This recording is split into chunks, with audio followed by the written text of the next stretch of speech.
Olá, bem-vindos a mais um vídeo sobre matemática interessantíssima. O que é que nós temos neste vídeo? Temos uma sucessão muito especial, uma sucessão autorrecursiva. Isto significa o quê? Que para se definirem os termos da sucessão é necessário recorrer à própria sucessão. Para quem faz programação, isto não é um conceito assim tão estranho, mas para quem nunca olhou para isto desta forma, é uma coisa mesmo esquisita. Vamos passar aqui ao enunciado, com licença. E a primeira coisa que eu tenho que explicar aqui é, se isto é uma sucessão, porque é que não aparece com aquela notação habitual, U de N ou V de N? Porque como nós vamos ter que usar a sucessão para definir a própria sucessão, é mais fácil encarar isto como se fosse uma composição de funções. Então nós vamos dizer que isto é uma função f, tem os seus objetos nos números naturais e, por coincidência, as suas imagens resultam também em números naturais. E esta função de n está definida da seguinte maneira.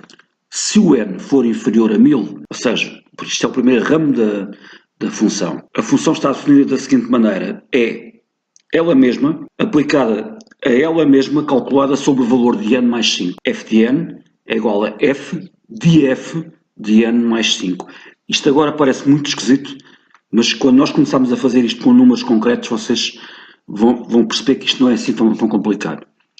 Se o n for maior ou igual que 1000, é mais fácil calcular f de n, é n menos 3. Quais são os objetivos deste vídeo? Vamos calcular f de 1 e depois também resolver uma linha B onde vamos encontrar uma expressão geral para o primeiro ramo de f, o ramo em que n é menor que 1000. Vamos então à linha A. É fácil perceber que há aqui um ponto crítico no n, que é onde muda de ramo. Portanto, até ao 1000 ela tem um comportamento e até ao 1000, não incluindo o 1000. E depois, a partir do 1000, inclusive, ela tem outro comportamento. Vamos então começar a calcular valores de n no ponto crítico onde o ramo muda, ok? E onde é que muda? Muda no 1000. O 1000 ainda pertence ao ramo superior, ao segundo ramo.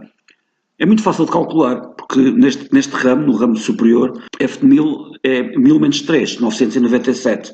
Aí o Homer Simpson ficou todo contente que conseguiu fazer esta conta. Ok. Vamos calcular agora para baixo, vamos começar a descer valores. n igual a 999. Epá, a coisa aqui já é um bocadinho mais complicada. Porquê? Já estamos a entrar no primeiro ramo de sucessão, ou da função, como lhe queiram chamar. Já é calculada de outra maneira. f de 999 vai ser igual a f de n mais 5. O n é 999, portanto vamos calcular f de 1004. Mas 1004 já pertence ao segundo ramo. Então é fácil, é tirar 3 unidades, não é? Será f de 1004 menos 3, f de 1001. f de 1001 ainda pertence ao segundo ramo, é tirar 3 unidades outra vez. f de 999 é 998. Vamos descer mais uma unidade. Calcular f de 998. Estamos no primeiro ramo, temos que somar 5 unidades, o que vai fazer com que a gente tenha que calcular f de 1003. 1003, segundo ramo, tirar 3 unidades, f de 1000. f de 1000 já tínhamos calculado, dá 997. E continuamos a descer. n igual a 997. f de 997, está no primeiro ramo, tem que somar 5 unidades.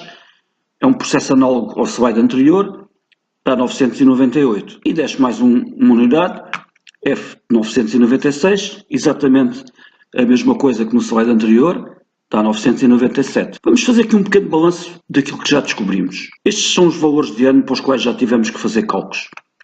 E estes são os valores de f de n. E é interessante que, do valor 1002 para baixo, a função oscila entre 998 e 997. E mais interessante, há um padrão. Quando o n é ímpar, ela dá 998. E quando o n é par, ela dá 997. Qual é o objetivo disto tudo? Era calcular f de 1. Se nós conseguíssemos estender este raciocínio para trás até n igual a 1, seria muito fácil calcular o n de 1. Daria 998, porque 1 é ímpar. Mas primeiro temos que provar que isto é válido para todos os valores de n para trás. Muito bem, isso leva-nos aqui a um pequeno esclarecimento. Nós vamos provar isto por indução matemática, mas não vai ser uma indução normal. Porquê? Numa indução matemática comum, aquela que nós aprendemos no liceu, a base da indução normalmente é 0 ou 1. Eu penso que até tenho um vídeo aqui no canal onde tive um problema que eu tive que começar a base de indução em 2, às vezes acontece. Mas o raciocínio costuma ser este, começamos cá em baixo, portanto temos uma base que prova que algo é verdade para n igual a 0 ou n igual a 1, e depois tentamos arrastar essa propriedade pelo conjunto dos números naturais acima. Como? Formulamos uma hipótese em n e tenta-se dar um passo para n mais 1. Ora, se nós conseguimos passar de um n genérico para um n mais 1, mantendo a hipótese válida, e como o primeiro valor, que é base, é verdadeiro, isso significa que nós conseguimos passar do 1 para o 2, do 2 para o 3, do 3 para o 4, e provamos que aquilo é válido para todos os naturais. O que nós vamos fazer agora aqui é um processo um bocado diferente. Vamos fazer uma indução regressiva. A base da indução é um valor alto, não é n igual a 0 nem n igual a 1, e nós vamos formular a hipótese em n à mesma, mas vamos tentar andar para trás. Vamos descer no conjunto dos números naturais e tentar arrastar a propriedade da base de indução para trás. É diferente. O princípio é o mesmo, mas a maneira como está feita é ao contrário do costume. Dito isto, qual será a nossa base de indução? Vamos voltar àquela tabelinha que tínhamos ainda há bocado. Nós vamos usar como base de indução o valor 996. Porquê? Reparem, isto começa a oscilar entre 998 e 997, quando o n é igual a 1001. Podíamos usar o 1001 como base de indução. A questão é que, por uma questão de precaução, como nós, nos cálculos, vamos ter que calcular aquele n mais 5, lembram-se, f de n mais 5.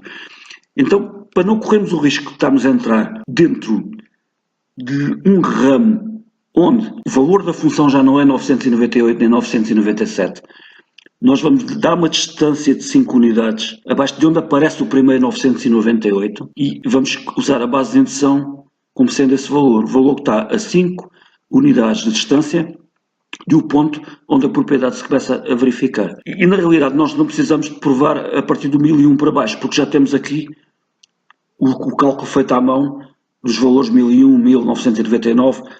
Portanto, se nós provarmos do 996 para baixo, já ficamos com isto provado até ao 1001. Ok, então a base de indução vai ser o 996. E agora, qual é a nossa hipótese de indução? Nós achamos que para qualquer valor de n menor que 997, ou seja, foi aquilo que eu disse, do 996 para baixo, nós achamos que f de n é 997 se o n for par e é 998 se o n for ímpar. Esta é a nossa hipótese de indução. E mais uma vez aqui vamos ter uma indução sui generis. Nós não vamos dar o passo para n mais 1, porque esta hipótese, a hipótese valida-se por si mesma. Reparem o que é que acontece. Vamos considerar que o n é par. Então, para qualquer valor de n menor que 997, temos que se o n é par, como nós estamos abaixo de 997, vamos usar este ramo aqui. Este n mais 5 que está aqui vai ser ímpar. Se o n é par, quando somamos com um número ímpar, dá um número ímpar. E, usando a própria hipótese de indução, f de um número ímpar é 998. Portanto, Fn vai ser f de 998, que, como é par, dá 997. E se nós calculássemos isto para n ímpar, iríamos obter o mesmo resultado. Se o n fosse ímpar, ao somar com 5, daria par. F de um número par daria 997, e depois f de 997, como 997 é ímpar, daria 998. A hipótese está validada.